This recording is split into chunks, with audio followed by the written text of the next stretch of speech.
Bom dia a todos, meu nome é Gustavo Heringer, sou professor da cadeira de oftalmologia, conjuntamente com os professores Emílio, Suzuki e Clarice Dairel, e eu abordarei 4 temas com vocês. Tá?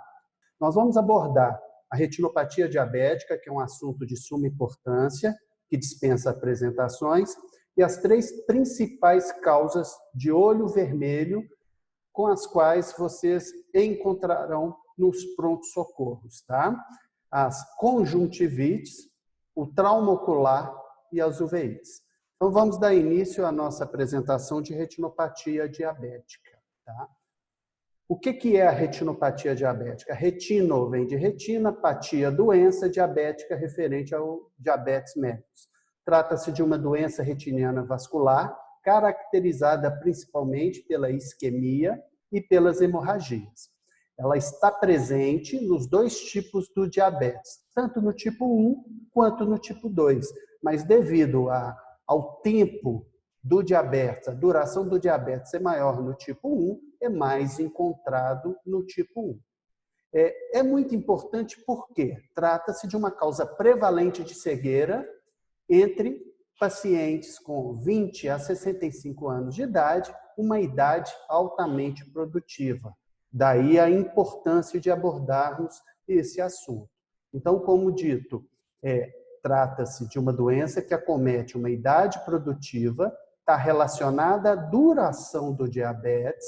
Quanto maior o tempo de diabetes, maiores são as chances de se desenvolver a retinopatia. E esse é o maior fator de risco para a retinopatia. Mas temos outros fatores de risco, como a hipertensão arterial, nefropatia, obesidade, hiperlipidemia e anemia. A retinopatia diabética, basicamente, se divide em 2 tipos. A retinopatia diabética não proliferativa e a retinopatia diabética proliferativa. De maneira generalista, é importante vocês saberem que a retinopatia diabética não proliferativa, ela é ausente os neovasos. Já na retinopatia diabética proliferativa, estão presentes os neovasos. Nós vamos dissertar um pouquinho mais à frente sobre os neovasos e a gente abordará aqui, em alguns minutos, eu vou explicar isso melhor para vocês. Essa fotografia trata-se de um fundo de olho normal, no qual nós vemos os vasos que emergem do disco ou emergência do nervo óptico, conhecido como disco ou papila. Essa área branquinha aqui é a escavação do disco, que nada mais é que uma ausência de fibras nervosas. A faixa neural é onde as fibras nervosas da retina convergem em direção ao nervo óptico para levar a imagem até o cérebro, né?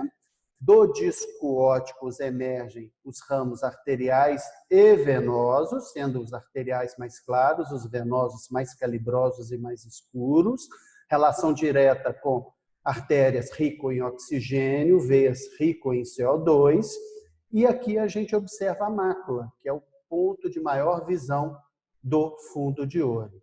A mácula é importante que você, muitas vezes, na grande maioria das vezes, você só terá baixa de acuidade visual na retinopatia diabética quando a mácula for acometida. A título de conhecimento, para vocês me perguntarem se esse trata-se de um olho direito ou esquerdo, lembrem-se que a mácula é sempre temporal ao nervo óptico. Então, esta fotografia trata-se de um olho esquerdo. Se fosse uma imagem contrária, no próximo slide vocês vão ver, com a mácula, né, à esquerda do nervo óptico, a gente teria, à direita do nervo óptico, a gente tem o olho direito. Só para vocês entenderem, este é um olho esquerdo, este já é um olho direito. Olha só, mácula temporal ao nervo óptico. Então, na visão frontal, à direita, à esquerda, olho esquerdo. Mas isso não é importante para você, só a título de curiosidade. Então, vamos lá. Retinopatia diabética não proliferativa Não há neovasos, é uma forma menos grave, é a forma inicial, você não tem como chegar à forma proliferativa sem passar pela não proliferativa. Nesta fase, pode não haver redução da visão, desde que a mácula não seja acometida. Aqui nós vemos microhemorragias, que se confundem com microaneurisma, e alguns exudatos duros, tá? Exudato duro nada mais é decorrente do depósito de lipoproteínas decorrente do edema. Nesta fase, o mais importante é o controle da glicemia, tá? A retinopatia diabética, ela também estão presentes as microhemorragias, que a gente consegue observar aqui. Aqui é um exemplo de exudatos algodonosos, que nada mais é que uma sugestão, um marco clínico de que há isquemia nesta área, tá? Este é um olho direito, viu, gente? O próximo slide também de um olho direito, a gente vê que a confluência dos exudatos duros, que são compostos de lipoproteína na região da mácula, com certeza vai levar a uma baixa de acuidade visual. Então, aqui a gente vê exudatos duros, confluentes na região da mácula, diversas microhemorragias, tá? Se realizássemos uma retinografia fluorescente, que é um exame de imagem após a injeção de um contraste, que é a base de fluoresceína sódica, a gente conseguiria ver melhor as áreas de isquemia. O que a isquemia traduz? Uma falta de vascularização naquela área, fruto do edema e fruto da vasculopatia. O que as áreas isquêmicas liberam? Fator endotelial de crescimento vascular. O que o fator endotelial de crescimento vascular faz? Crescimento de neovasos. Daí a diferença das duas fases, das duas formas, a não proliferativa sem neovasos e a proliferativa com neovasos. Então aqui a gente vê essas marquinhas pretas deste olho esquerdo, são marcas de laser que tratam a isquemia e tratam também a hemorragia.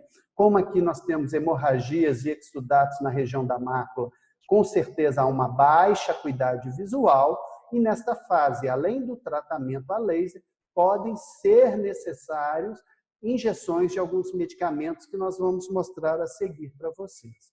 Só a título de conhecimento, além da retinografia fluorescente, a tomografia de coerência óptica, ou ACT, é um outro exame complementar que nos ajuda a ver esse edema de mácula, ok? Aqui nós temos a imagem que o paciente percebe quando ele tem a maculopatia, ou seja, a visão central encontra-se toda borrada, tá? Eu vou falar um pouquinho mais das injeções um pouquinho mais à frente, que tem um diapositivo especial para isso. Então, aqui nós já vamos entrar na retinopatia diabética proliferativa. Este é um olho esquerdo, tá, gente? A mácula está aqui está o disco, isso tudo são neovasos, tá? Isso são hemorragias retinianas, é uma forma mais grave da doença, nos traduz um maior descontrole do diabetes e provavelmente um maior tempo de diabetes, principalmente no diabetes tipo 1, que é o do jovem, né? Se fosse o diabetes tipo 2, para chegar numa fase proliferativa, tem que haver um descontrole muito grande, um fator hereditário, né? Além de um descontrole muito grande. Como eu falei anteriormente, o fator de crescimento vascular endotelial é liberado nas áreas de isquemia, na tentativa de suprir aquela área isquêmica, e a partir daí formam-se neovasos. O que a gente tem que lembrar é que esses neovasos são frágeis e susceptíveis à ruptura, tá? Nessa fase, a gente encontra uma redução acentuada da visão, podendo levar até a cegueira. Nós temos sequelas mais frequentes nessa fase, sendo que o descolamento de retinas, hemorragias e o glaucoma neovascular são as complicações mais frequentes, ok? Quanto mais áreas com neovasos, pior é o prognóstico. E isso, quanto mais áreas com neovasos, maior a isquemia nessa retina. Como eu falei anteriormente, os neovasos são mais frágeis e estão sujeitos a hemorragias. Aqui nesse slide, do olho esquerdo, nós vemos o disco e a mácula, né? Do lado temporal, ou seja, à esquerda. Aqui temos hemorragias retinianas, hemorragia pré-retiniana. Se a gente não visse o laranja da retina, seria uma hemorragia vítrea. Então, as hemorragias são a principal complicação dessa fase proliferativa decorrente dos neovasos, que são mais frágeis. Então, além das hemorragias retinianas pré-retinianas, podemos ter as hemorragias vítreas, que é uma causa importante de baixa acuidade visual e uma indicação cirúrgica. Nessa fase, além do laser e do anti-VEGF, que a gente também utiliza na fase não proliferativa em função do edema de mácula, a gente pode lançar mão também dos antiangiogênicos, que a gente tem o bevacizumab como o pioneiro de todos, mas o problema do bevacizumab e o Avastin é que ele é off-label, ou seja, a bula não é específica para isso, mas a gente dispõe de dois produtos mais modernos, que é o ranibizumab, ou o Lucentis, e o aflibercept, ou a Eylea, que são drogas label, regulamentadas. Tá? O laser e o crio, todos dois têm a possibilidade de queimar, então elas destroem algumas áreas. O laser utiliza o calor e a crioterapia utiliza o gelo. Sabemos que o gelo em baixas temperaturas ele também queima. Então, geralmente, quando a gente não tem a visibilidade completa da retina, a gente lança a mão do crio, principalmente em olhos com hemorragia vítrea. Ok? Aqui a gente vê as hemorragias vítreas, como escotomas, como manchas no campo de visão. Dependendo da localização, a gente vê tudo preto, se for uma hemorragia vítrea maciça, mas se forem hemorragias localizadas, a gente vê como sombras. Esse é o próximo slide que fala das drogas anti-VEGF. Elas não são exclusivas da fase proliferativa. Elas podem ser utilizadas também na forma não proliferativa quando nós temos maculopatia. Porque na área da mácula nós não podemos fazer laser, porque naquela região você destruiria a mácula. Então a gente lança a mão das drogas antiangiogênicas. Uma outra possibilidade de injeção que nós temos é as drogas à base de corticoide. Então, nós temos o Ozurdex, que é um implante de dexametasona, que ajuda também no combate ao edema. Não age na isquemia nem no VEGF, mas ele age no edema. Aqui a droga pioneira, que é o Avastin, a droga fruto do Avastin, que é o Lucentis, e o aflibercept, que é um outro grupo de drogas, ok? É importante sabermos que quando a retinopatia diabética chega numa fase mais avançada, que é este próximo slide, a gente vê já esse componente fibroso aqui, que acaba tracionando a retina, puxando a retina e levando ao descolamento de retina. A fibrose nada mais é que fruto dos neovasos e das hemorragias. Eles cicatrizam, entre aspas, né, e formam essas fibroses intensas. Então, nessa fase, não adianta você fazer laser, porque a retina tem que estar aplicada para se fazer o laser, e não adianta fazer os antiangiogênicos, porque você não tem mais neovasos nem edema nessa área. Você tem só um componente cicatricial.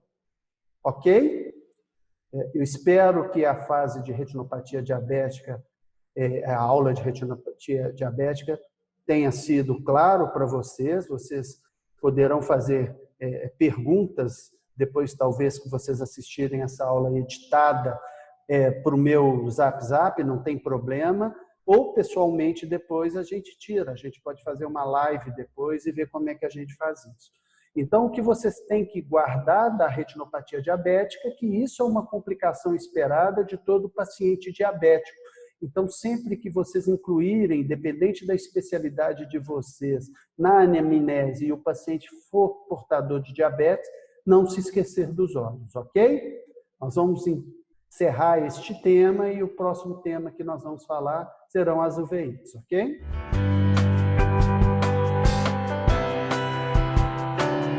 Centro Oftalmológico de Minas Gerais, ampliando visões desde 1968.